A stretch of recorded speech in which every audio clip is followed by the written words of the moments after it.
2 সপ্তাহ বন্ধ থাকার পর আজ থেকে আবার স্বল্প দূরত্বে যাত্রীবাহী মেইল, লোকাল ও কমিউটার ট্রেন চলছে। সকাল থেকে ঢাকা, চট্টগ্রাম, রাজশাহী, খুলনা সহ কয়েকটি শহর থেকে বেশ কটি ট্রেন ছেড়ে যায়। রেল চলাচল ফিরে পাওয়ায় স্বস্তি ফিরেছে যাত্রীদের মাঝে। প্রতিনিধিদের পাঠানো তথ্য, ছবিতে ডেস্ক রিপোর্ট।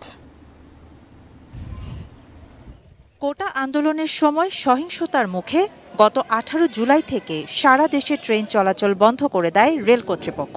2 সপ্তাহ পর বৃহস্পতিবার সকাল 7টায় ঢাকার কমলাপুর রেলওয়ে স্টেশন থেকে দেওয়ানগঞ্জ কমিউটার ট্রেনটি ছেড়ে যায়।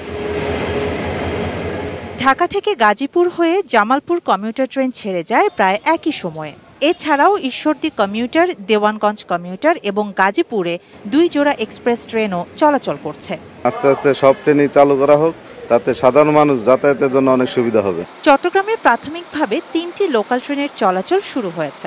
সকাল 8টায় চট্টগ্রাম স্টেশন থেকে চাঁদপুরের উদ্দেশ্যে সাগরিকা এক্সপ্রেস এবং পৌনে 10টায় ঢাকার পথে ছেড়ে যায় কর্ণফুলী এক্সপ্রেস ট্রেন। এছাড়াও নাজিরহাট রুটে চলছে কমিউটার ট্রেন।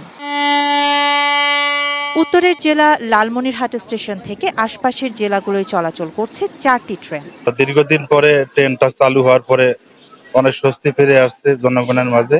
এবং লালমেট থেকে 6:30টায় দিনাজপুর অভিমুখী দিনাজপুর কমিউটার ট্রেনটি ছেড়ে গেছে এবং 9টায় বুড়িমারি অভিমুখে বুড়িমারি কমিউটার ট্রেনটি ছেড়ে গেছে। এছাড়াও রাজশাহী, খুলনা থেকে আশপাশের গন্তব্যে কমিউটার ও লোকাল ট্রেন চলাচল শুরু হয়েছে। স্বস্তি ফিরেছে রেল যাত্রীদের মাঝে। কারফিউ শিথিল থাকায় স্বল্প দূরত্বে রেল চলাচল শুরু হলেও আন্তনগর ট্রেন চলাচলের বিষয়ে এখনও সিদ্ধান্ত হয়নি।